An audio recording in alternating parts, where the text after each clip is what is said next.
సింహం మూర్ఖపు పంది. అనగనగా ఒక అడవిలో సింహం రాజు ఉంటాడు. ఆ రాజుకి ఒక కుమారుడు. అడవిలోని అన్ని జంతువుల్ని కాపాడుకుంటూ మంచి పేరు తెచ్చుకుంటాడు రాజు.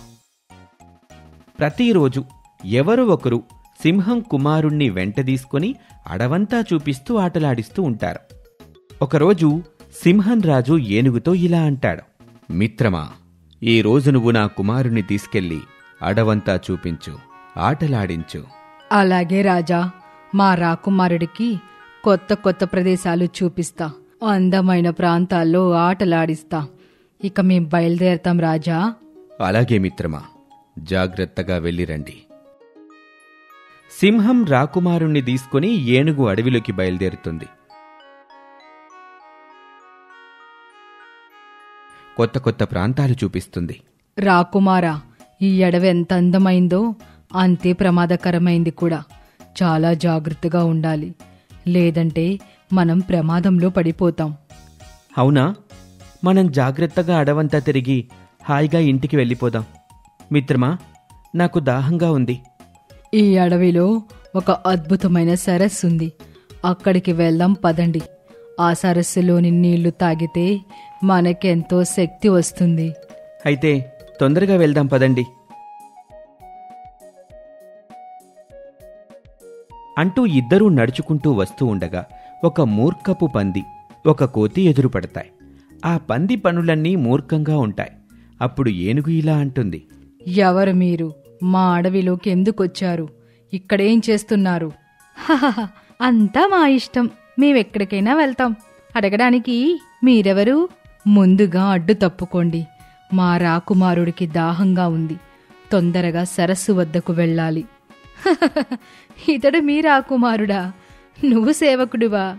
ఇక నుంచి మీరిద్దరూ మాకు సేవకులుగా మారండి, లేదంటే మిమ్మల్ని ఇక్కడే చంపేస్తా. అప్పుడు పందితో కోతి ఇలా అంటుంది: మిత్రమా, నువ్వు మళ్ళీ తప్పు చేస్తున్నావు. ఇప్పటికే నీ మూర్ఖపు పనులతో చాలా కష్టాలు కోరి తెచ్చుకున్నావు. మళ్ళీ ఇప్పుడు ఏకంగా ఒక రాకుమారుడితోనే అమర్యాదగా మాట్లాడుతున్నావు. ఇక నిన్నెవరూ కాపాడలేరు. ఇక నుంచి ఈ అడవికి నేనే రాజుగా ఉండాలి, అందరూ నాకు సేవకులే. ఈ విషయం మా రాజుగారికి గానీ తెలిస్తే నిన్ను ఇక్కడే చంపేస్తాడు. ముందుగా ఇక్కడి నుంచి వెళ్ళిపోండి. నీతో పాటు మీ రాకుమారుణ్ణి కూడా ఇక్కడే చంపేస్తా. మీ రాజు నన్నేమీ చేయలేడు అంటూ ఏనుగుతో పాటు సింహం కుమారుడిపై పంది దాడి చేస్తుంది. ఈ దాడిలో సింహం కుమారుడు చనిపోతాడు. గాయపడిన ఏనుగు అక్కడ్నుంచి తప్పించుకుని పారిపోతుంది.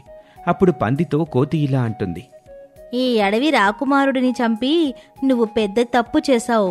ఇక నిన్ను ఎవరూ కాపాడలేరు. నీలాంటి మూర్ఖుడితో కలిసి ఉండలేను. నేను వెళ్ళిపోతున్నాను అంటూ అక్కడ్నుంచి వెళ్ళిపోతుంది కోతి. భయంతో పారిపోయి ఒకచోట దాక్కున్న ఏనుగు తన మనసులో ఇలా అనుకుంటుంది: అయ్యో, ఈ మూర్ఖపు పంది మా రాకుమారుడిని చంపేసిందే. నేనేం చెయ్యాలి? ఇప్పుడు నేను వెళ్ళి చెబితే మా రాజు నన్ను చంపేస్తాడు అంటూ భయంతో రాజు వద్దకు వెళ్లకుండా అక్కడే ఉండిపోతుంది ఏనుగు. అయితే ఎంతకీ రాకుమారుడు రాకపోవటంతో సింహం రాజు ఎదురుచూస్తూ ఉంటాడు. వీళ్ళు ఎక్కడికి వెళ్లారో, ఏం చేస్తున్నారు, నేనే వెళ్ళి వెతుకుతాను అంటూ వెతుక్కుంటూ బయలుదేరిన సింహానికి ఒకచోట చనిపోయిన కుమారుడు కనిపిస్తాడు. కుమారుణ్ణి చూసి సింహం బాధపడతాడు. ఇంతలోనే అక్కడికి మూర్ఖపు పందొస్తుంది. రాజా, మీ కుమారుడిని ఆ ఏనుగు చంపేసింది. ఇలా చేయడం తప్పని చెప్పినా వినకుండా దారుణంగా హత్య చేసింది. ఈ అడవికి తానే రాజుగా ఉంటానని చెప్పి ఇక్కడి నుంచి వెళ్ళిపోయింది. అవునా? ఆ ఏనుగు నన్ను నమ్మించి మోసం చేశాడు. ఇక వాడు ఎక్కడ ఉన్నా వెతికి చంపేస్తాను అంటూ వెతుక్కుంటూ వెళ్తూ ఉండగా ఒకచోట ఏనుగు కనిపిస్తుంది. ఏనుగుని చూసిన సింహంరాజు కోపంతో ఇలా అంటాడు: ఈ అడవికి రాజు కావటం కోసం నా కుమారుణ్ణి చంపేస్తావా? నీకు ఎంత ధైర్యం? రాజా, మీరు నన్ను తప్పుగా అర్థం చేసుకుంటున్నారు. రాకుమారుడిని నేను చంపలేదు, ఆ మూర్ఖపు పంది చంపింది. అబద్ధాలు చెప్తున్నావు. నిన్ను ఇక్కడే చంపేస్తాను అని అనగానే ఇంతలోనే అక్కడికి కోతి వస్తుంది. సింహంరాజుతో ఇలా అంటుంది: రాజా, తొందరపడకండి. ఆ ఏనుగు చెబుతుంది నిజమే. మీ రాకుమారుడిని ఆ మూర్ఖపు పంది చంపింది. ఈ అడవిలో అది చాలా తప్పులు చేసింది, చాలా జంతువులను చంపేసింది. అవునా? అయితే ఆ మూర్ఖపు పంది ఎక్కడుంది?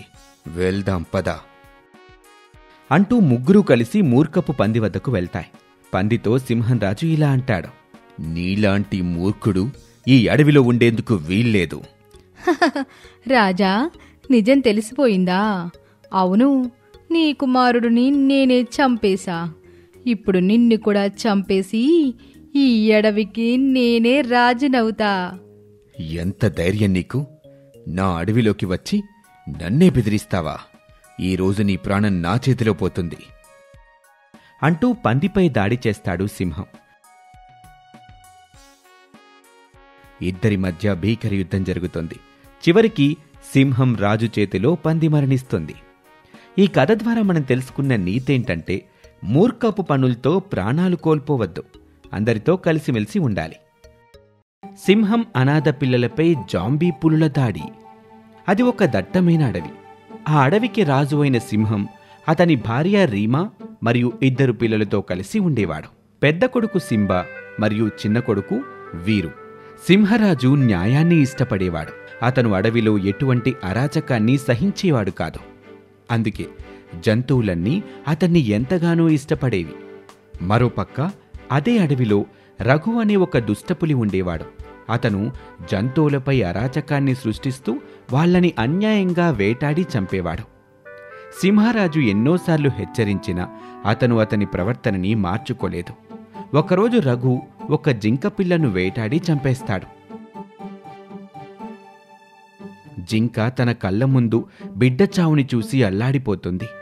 కాని రఘుని ఏమీ చేయలేక నిస్సహాయరాలిగా ఉండిపోతుంది. తను ఏడ్చుకుంటూ వెళ్ళి సింహం రాజుతో తన బాధని చెప్పుకుంటుంది. రాజుకి చాలా కోపం వస్తుంది. అతను వెంటనే రఘుని పిలిచి ఇలా అంటాడు, నేను నీకు ఎన్నోసార్లు నచ్చజెప్పే ప్రయత్నం చేశాను, కానీ నువ్వు నీ ప్రవర్తనని మార్చుకోవటం లేదు. నువ్వు జింక పిల్లను వేటాడి చాలా పెద్ద తప్పు చేశావు. నీకు తెలుసు, నా రాజ్యంలో చిన్నపిల్లల్ని వేటాడ్డం పెద్ద నేరమని. నేను తలుచుకుంటే నిన్ను ఇప్పటికిప్పుడే చంపగలను, కాని నేను అలా చెయ్యను. నువ్వు వెంటనే ఈ అడవి వదిలి వెళ్ళిపో, మళ్ళీ తిరిగి రాకు. మహారాజా, రఘు ఏదో చెప్పబోతాడు, కాని సింహం కోపంతో గట్టిగా గర్జిస్తాడు.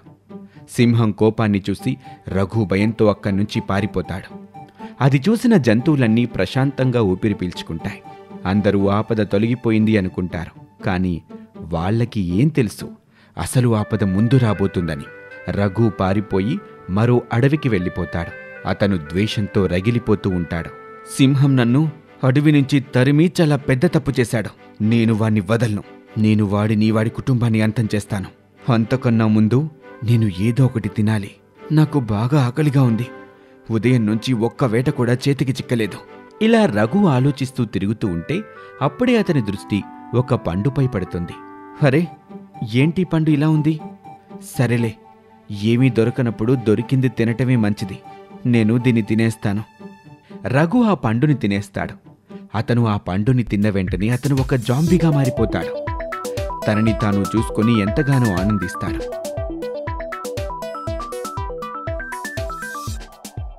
అతను ఒక జాంబీ పులుల సైన్యాన్ని సృష్టించి వాళ్ళని తీసుకుని సింహం ఉన్న అడవికి వస్తాడు. రఘు సైన్యం అడవిలోకి రాగానే జంతువులపై దాడి చేసి వాళ్లను కిరాతకంగా చంపుతూ ఉంటారు. అది చూసిన జంతువులు భయంతో అటూ ఇటూ పరుగులు తీస్తూ ఉంటాయి. అడవి మొత్తం అల్లకల్లోలంగా తయారవుతుంది. వెంటనే నక్క వెళ్లి సింహం రాజుకి జరుగుతున్న విషయం మొత్తం చెప్తుంది. ఇది విన్న సింహం రీమాతో ఇలా అంటాడు, పిల్లలు జాగ్రత్త, అడవిలోకి జాంబీ పులులు వచ్చాయి. నేను వాటిని అడ్డుకోవటానికి వెళ్తున్నాను. సరే, జాగ్రత్త అండి. సింహం జాంబీ పులుల్ని వెతుక్కుంటూ బయలుదేరుతాడు. కొంత దూరం వెళ్ళగానే సింహానికి రఘు మరియు అతని సైన్యం కనిపిస్తారు.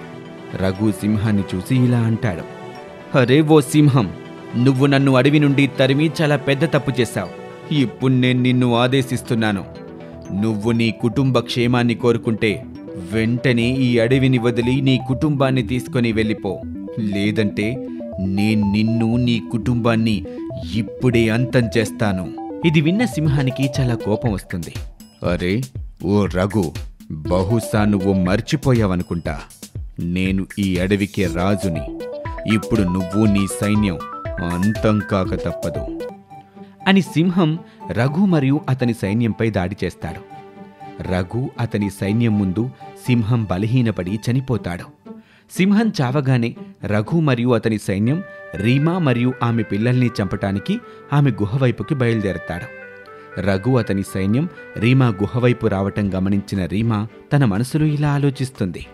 అరే, ఈ జాంబీ రఘు అతని సైన్యంతో కలిసి నా గుహ వైపుకే వస్తున్నారు. నేను ఒంటరిగా వాళ్ళను ఎదుర్కోలేను. సమయానికి రాజుగారు కూడా లేరు. నేను వెంటనే పిల్లల్ని తీసుకొని ఇక్కడి నుండి వెళ్ళిపోవాలి. ఇలా రీమా పిల్లల్ని తీసుకొని అక్కడ్నుంచి పరుగులు తీస్తుంది. రీమా పిల్లలతో పరిగెత్తటం రఘు అతని సైన్యం చూస్తారు. వాళ్ళు రీమాను వెంబడించి ఆమెను చుట్టుముడతారు. నీ పిల్లల్ని తీసుకొని ఎక్కడికి పరుగులు తీస్తున్నావు? నేను నీ మొగుడిని చంపేశాను. ఇప్పుడు నిన్ను నీ పిల్లల్ని కూడా చంపేస్తాను. ఇది విన్న రీమా ఒక్కసారిగా కుప్పకూలిపోతుంది. ఆమె రఘుతో ఏడుస్తూ ఇలా అంటుంది. నువ్వు నా భర్తను ఎలాగో చంపేశావు. ఇప్పుడు నా పిల్లల్ని వదిలే. నేను వీళ్ళని తీసుకొని దూరంగా వెళ్ళిపోతాను. ఇంకెప్పుడు ఈ అడవికి రాను. ఇది విన్న రఘు గట్టిగా నవ్వుతూ ఇలా అంటాడు. శత్రువు పిల్లల్ని ఇలాగే వదిలేయటానికి నేనేమీ పిచ్చివాణ్ణి కాదు. వీళ్లను ఇలాగే వదిలేస్తే వీళ్ళు పెద్దవాళ్ళై నా ప్రాణాలకి ముప్పుగా మారిపోతారు. మీరేంటి అలా దిష్టి బొమ్మల్లా నిలబడి మొహాలు చూస్తున్నారు? చంపేయండి ఆ ఇద్దరు పిల్లల్ని. ఇది విన్న రఘు సైన్యం రీమా పిల్లలపై దాడి చేస్తారు. రీమా వాళ్ళని అడ్డుకునే ప్రయత్నం చేస్తుంది, కానీ విఫలమవుతుంది. రఘు సైన్యం సింబా మరియు వీరుని చంపేస్తారు. ఇది చూసిన రీమా గుండెలు పగిలేలా ఏడుస్తోంది. రఘు సైన్యం రీమాను కూడా చంపబోతూ ఉంటే రఘు వాళ్ళని ఆపుతూ ఇలా అంటాడు. చచ్చిన పాముని ఇంకేం చంపుతారు? వదిలేయండి. భర్త మరియు పిల్లల చావుని చూసిన ఆమె తనంతట తానే చచ్చిపోతుంది అని రఘు తన సైన్యాన్ని తీసుకుని అక్కడి నుంచి వెళ్ళిపోతాడు. గుండెలు పగిలేలా ఏడుస్తూ ఉంటుంది, కానీ రీమా కన్నీళ్లు మాత్రం ఆగవు. అంతలో అక్కడ ఒక బంగారు కాంతి వెలుస్తుంది. ఆ బంగారు కాంతిలో నుండి ఒక అందమైన రంగుగల సింహం బయటకు వస్తాడు. రీమా, కంగారు పడకు. నేను ఇక్కడికి నీకు సహాయం చేయటానికి వచ్చాను. నాకు జరిగిందంతా తెలుసు అని ఆ మాయాసింహం సింబాని వీరుని తన మాయాశక్తులతో పునర్జన్మని ప్రసాదిస్తాడు. అంతేకాదు, వాళ్ళిద్దరికీ బోలెడన్ని మాయాశక్తులు ప్రసాదిస్తాడు. దీంతో అతి పెద్దగా మారిపోతారు. సింబా, వీరు మరియు రీమా ఆ మాయాసింహానికి కృతజ్ఞతలు తెలుపుకుంటారు. సింహం అక్కడి నుంచి మాయమైపోతుంది. సింబా మరియు వీరు జాంబీ పులి మరియు అతని సైన్యాన్ని వెతుక్కుంటూ బయలుదేరుతారు. రఘు మరియు అతని సైన్యం సింబాని వీరుని చూసి అవాక్కవుతారు. సింబా మరియు వీరు రఘు మరియు అతని సైన్యంపై దాడి చేసి వాళ్ళని అంతం చేస్తారు.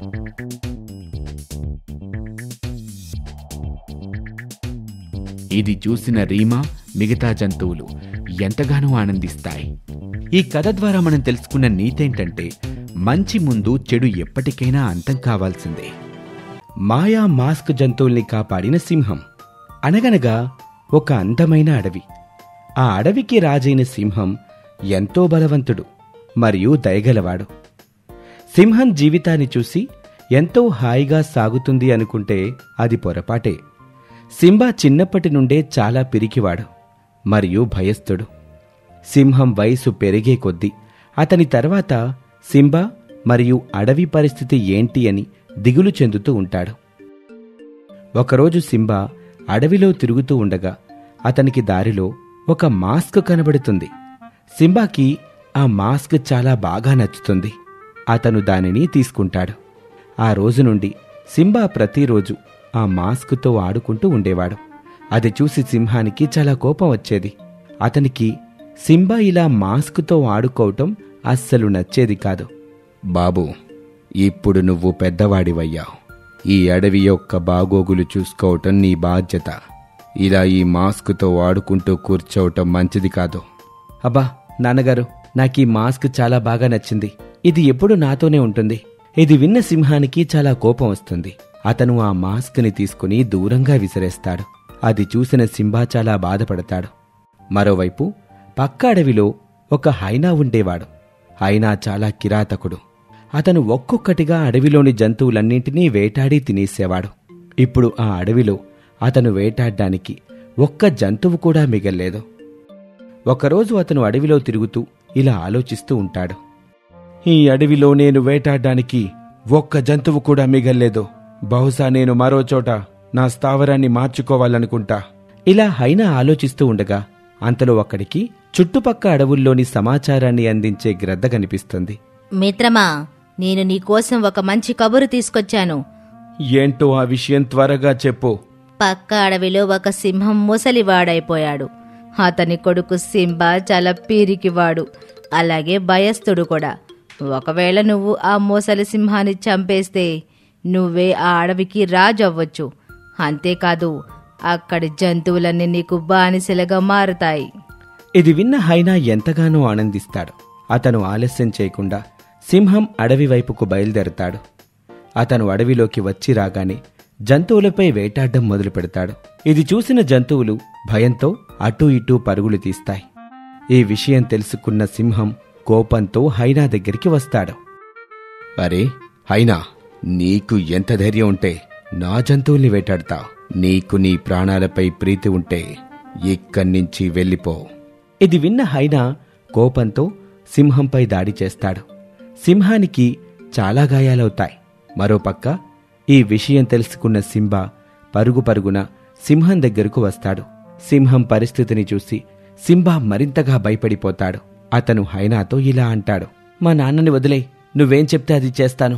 దయచేసి మా నాన్నని వదిలేయ్. సింబా అలా ప్రాధేయపడ్డం చూసిన సింహం చాలా బాధపడతాడు. అతను సింబాతో ఇలా అంటాడు. సింబా, ఇలా పిరికివాడిలా శత్రువు ముందు ప్రాధేయపడ్డం మంచిది కాదు. నువ్వు ఒక సింహం కొడుకువి. సింహంలా గర్జించి శత్రువుతో తలపడు. లేదు నాన్నగారు, నేనితంతో తలపడలేను. మనం ఈ అడవి వదిలి దూరంగా వెళ్ళిపోదాం. సింబా మాటలు విన్న హైనా గట్టిగా నవ్వుతూ ఇలా అంటాడు. అరే ఓ సింహం, నీ కొడుకు పెద్ద పిరికివాళ్ళ ఉన్నాడు. వీడు సింహం కాదు, పిల్లి. అరే ఓ సింబా, నువ్వు మీ నాన్నగారి ప్రాణాల్ని దక్కించుకోవాలనుకుంటే వెళ్ళి నా కోసం ఒక మంచి జంతువుని వేటాడి తీసుకురా. చూడు, ఆలస్యమైందంటే నేను నీ తండ్రి ప్రాణాలని తీస్తాను. ఇలా అని హైనా సింహంపై దాడి చేస్తాడు. సింహం కదల్లేని పరిస్థితిలో ఉంటాడు. అరే ఓ సింబా, నువ్వింక ఇక్కడే నిలబడి ఉన్నావా? వెళ్ళు, వెళ్ళి వేటాడు. హైనా కోపాన్ని చూసిన సింబా భయంతో అక్కడ్నుంచి పరుగులు తీస్తాడు. అలా పరిగెడుతూ పరిగెడుతూ సింబా అతని మనసులో ఇలా ఆలోచిస్తాడు. నాలాంటి పిరికి కొడుకు ఉండటం కన్నా చావటమే మేలు. ఇప్పుడు నేను నాన్నగారిని ఎలా కాపాడుకోవాలి? ఏం చెయ్యాలి అని సింబా తనలో తాను బాధపడుతూ పరుగులు తీస్తూ ఉండగా అకస్మాత్తుగా ఒక రాయిని ఢీకొని ఒక గోతిలో పడిపోతాడు. ఆ గోతిలో ఒక మాస్క్ ఉంటుంది. ఆ మాస్క్ మరేంటో కాదు, సింహం సింబా దగ్గర నుంచి తీసుకుని దూరంగా పడేసిన మాస్క్. సింబా ఆ మాస్కుని చూస్తాడు. అతను ఆ మాస్క్ దగ్గరికి వెళ్లి చూస్తూ ఉంటే ఆ మాస్కులో నుంచి ఒక బంగారు కాంతి బయటకొస్తుంది. ఆ మాస్క్ ఒక మాయా మాస్క్. అది ఒక్కసారిగా సింబా ముఖానికి అంటుకుంటుంది. అప్పుడు సింబాకి అతనికే తెలియని బలం అతనిలోకి వస్తుంది. అతను ఒక బలవంతుడైన ధైర్యం గల సింహంలా మారి హైనా దగ్గరకు గర్జిస్తూ వస్తాడు. హైనా సింబాను చూస్తుంది. అరే ఓ సింబా, ఏంటి వింతైన మాస్క్ పెట్టుకొచ్చావు?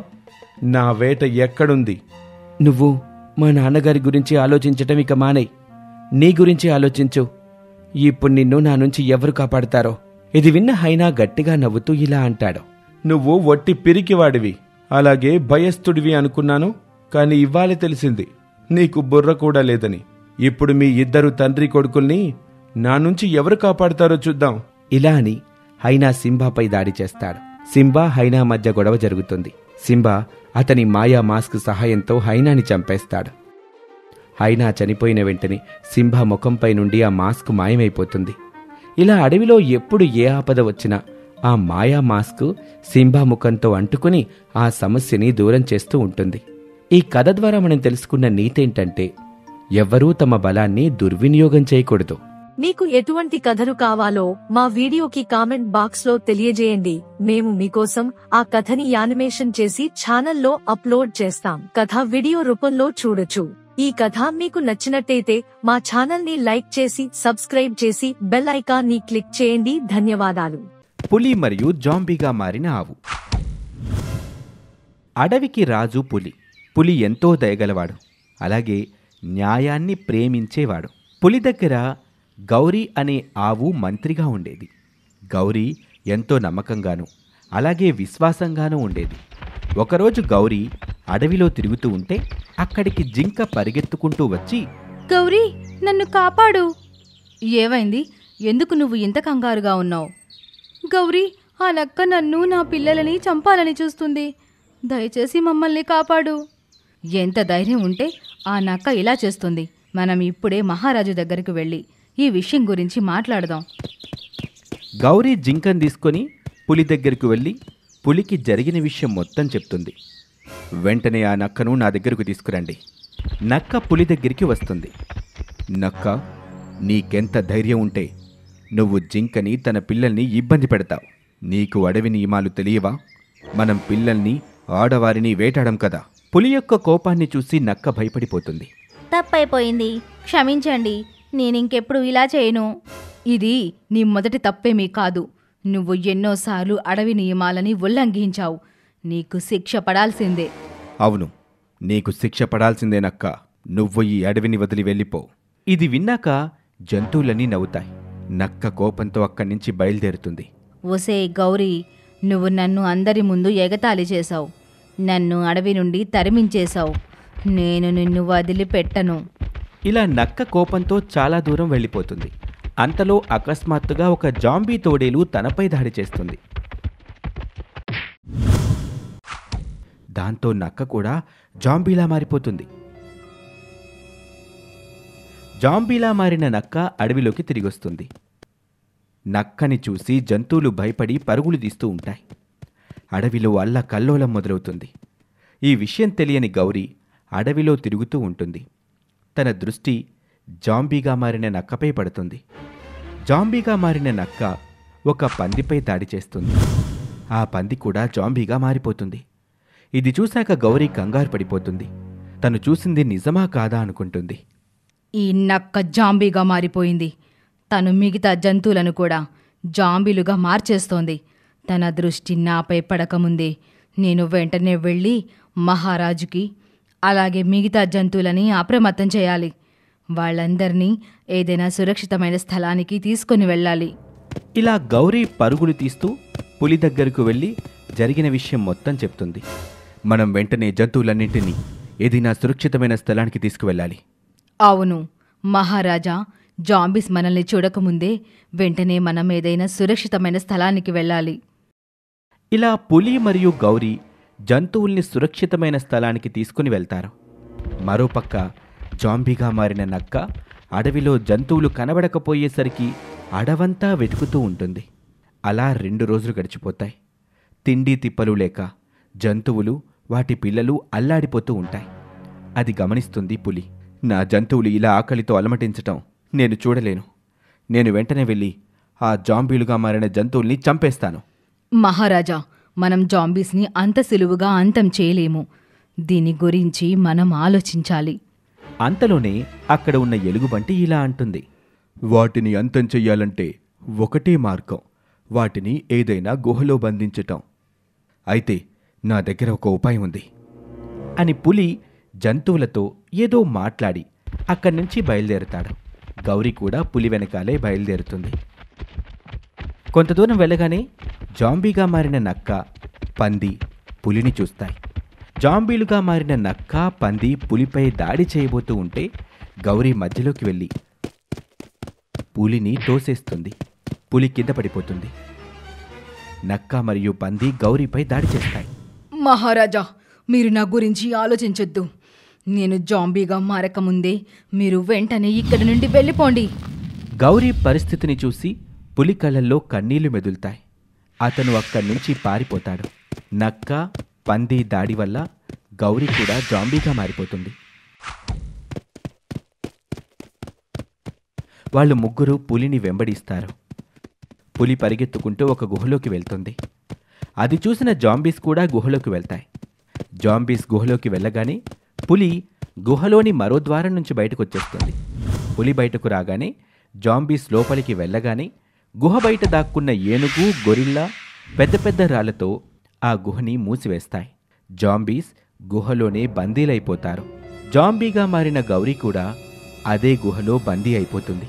ఇది చూసి పులి ఏడుస్తూ ఇలా అంటుంది, గౌరీ, ఈ అడవి జంతువులు నీ బలిదానాన్ని ఎప్పటికీ మరిచిపోలేరు. నేనైతే చచ్చేంతవరకు నీకు రుణపడి ఉంటాను. ఈ విషయం తెలిసాక అడవిలోని జంతువులన్నీ గౌరీ గురించి తలుచుకొని కన్నీళ్లు పెట్టుకుంటాయి. ఈ కథ ద్వారా మనం తెలుసుకున్న నీతేంటంటే, ఎదుటివారి ప్రాణాల కోసం తమ ప్రాణాలని కూడా లెక్క చేయని వారు అమరులైపోతారు. ఈ స్టోరీ మీకు నచ్చితే మా ఛానల్ని ఇప్పుడే సబ్స్క్రైబ్ చేసుకోండి. Thank you for watching.